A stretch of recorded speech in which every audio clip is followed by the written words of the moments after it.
Good evening everyone. देखिए हम पढ़ रहे हैं क्लास 8th में सोशल साइंस सब्जेक्ट में पार्ट 26 जिसका नाम है स्थानीय मानचित्र का अध्ययन, है ना। तो स्थानीय मानचित्र क्या होता है, जिसमें हमें हमारे जो विभिन्न देश हैं सभी पूरे विश्व की जानकारी प्राप्त होती है ना। जैसे हमारा भारत का मानचित्र अलग होता है, एमपी का मानचित्र अलग होता है, तो इन्हीं के बारे में आज हम जानते हैं।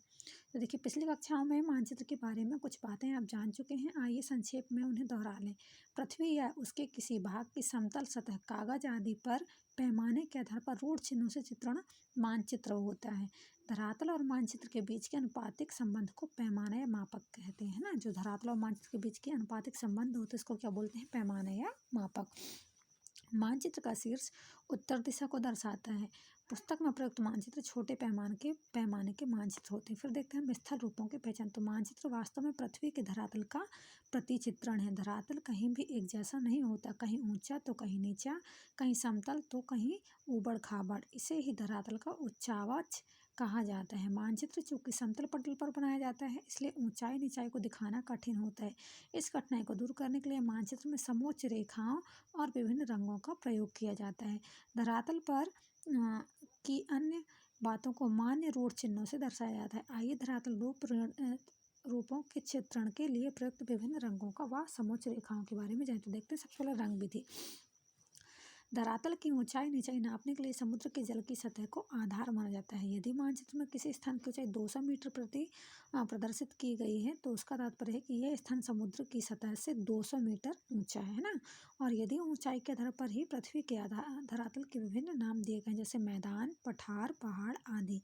इन बड़ी स्थल आकृतियों को पहली नज़र में ही समझ लेने के लिए मानचित्र में विभिन्न रंगों का प्रयोग किया जाता है। जैसे हरा रंग क्या होता है, मैदान के लिए होता है। तो हरा रंग होता है किसके लिए होता है, मैदान के लिए। पीला रंग अथवा भूरा रंग पठारों के लिए। कत्थई रंग पहाड़ों या ऊंची चोटियों के लिए होता है। मानचित्र में आप देखेंगे कि ये रंग कहीं हल्के और कहीं गहरे होते हैं। इससे यह समझना चाहिए कि हल्के रंग कम ऊंचाई को बताते हैं और गहरे रंग अधिक ऊंचाई को। हल्का रंग निचले मैदानी भाग को बताएगा, वही गहरा हरा रंग अधिक ऊंचाई में ऊंचे मैदानी भाग को। ऊंचे उठते हुए भागों का रंग पीला होता जाता है, जबकि ऊंचे पठारी भागों का रंग भागों का रंग भूरा। यही बात पर्वतों के रंग में भी दिखाई देते हैं। कम ऊंचे पर्वत गहरे भूरे या हल्के कत्थई रंग के लिए होते हैं, वहीं ऊंचे पर्वत गहरे कत्थई रंग से बनाए जाते हैं। यहाँ एक बात और ध्यान देने वाली यह है कि पहाड़ों की ऊंची चोटियों की ऊंचाई दिखाने के लिए वहाँ की ऊंचाई संख्या में लिखी होती है। जैसे एवरेस्ट शिखर के स्थान पर 8,848 लिखा हुआ, जिसका तात्पर्य है कि यह स्थान समुद्र की सतह से 8,848 मीटर ऊंचा है। जैसे पृथ्वी के धरातल की ऊंचाई उनके रंगों और उनकी हल्की और गहरी होती हुई आभाओं सेट्स से चित्रित होती है, वैसे ही समुद्र की गहराई भी विभिन्न सेट्स से दर्शाई जाती है। मानचित्र में समुद्र नीले रंग से प्रदर्शित किया जाता है। आप देखिए स्थल भाग के निकट का समुद्र कम गहरा होने के कारण उसे हल्के नीले रंग से दिखाया गया है। समुद्र की गहराई जैसे जैसे बढ़ती जाती है रंग का नीलापन वैसे वैसे गहरा होता जाता है। समुद्र के गहरे खड्ड या खाइयाँ बहुत घने नीले रंग से चित्रित की जाती हैं। जैसे पर्वत की चोटी की ऊंचाई लिख दी जाती है, वैसे ही सागरी खड्ड की गहराई भी अंकित कर दी जाती है। मानचित्र में रंगों की विभिन्न आभाओं को देखकर हम एक नज़र में ही स्थल भाग के उच्चावच को जान जाते हैं। धरातल के समतल निचले भाग मैदान ऊंचे उठे किंतु ऊपर से लगभग समतल भाग पठार तथा अपने आसपास के भूभाग से बहुत ऊंचे उठे शिखर वाले भाग पहाड़ कहे जाते हैं। फिर देखते हैं समोच्च रेखा विधि। रंगों के माध्यम से हम धरातल के विभिन्न रूपों का एक मोटा अनुमान लगा सकते हैं, किंतु उसकी बारीकियों को नहीं जान सकते। मान लीजिए रंगों के आधार पर हमने एक स्थलाकृति का अनुमान लगा लिया है कि यह पठार है, किंतु हम यह नहीं जान पाएंगे कि इसकी वास्तविक ऊंचाई कितनी है, इसके चारों ओर की ढाल एक समान है या नहीं, इसमें कहीं खड्डे हैं या नहीं। इसी तरह स्थल के अन्य उच्चावच की बारीकियों को भी रंग के माध्यम से आसानी से नहीं जाना जा सकता है। धरातल की बनावट और ढाल संबंधी छोटी छोटी बातों को भी पूरी शुद्धता से मानचित्र पर प्रदर्शित करने वाले माध्यम या विधि को समोच्च रेखाएं कहा जाता है। जैसा कि इनके नाम से ही प्रकट होता है। ये वे रेखाएं हैं जो समुद्र तट से एक समान ऊंचाई वाले स्थानों को मिलाती हुई मानचित्र में खींची जाती हैं। प्रत्येक समोच्च रेखा पर उसकी ऊंचाई अंकित होती है। अंकित समोच्च रेखाओं के बीच की दूरी या निकटता उस स्थल भाग के ढाल को प्रकट करती है। समोच्च रेखाएं यदि नजदीक नजदीक हैं तो इसका तात्पर्य है कि भूभाग का ढाल अधिक है और अधिक है।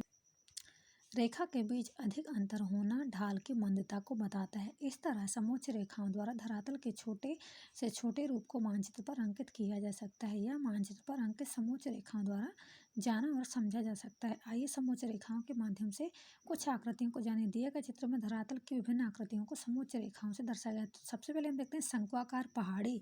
तो शंक्वाकार पहाड़ी में ये देखिए शंक्वाकार पहाड़ी का चित्र बना हुआ है।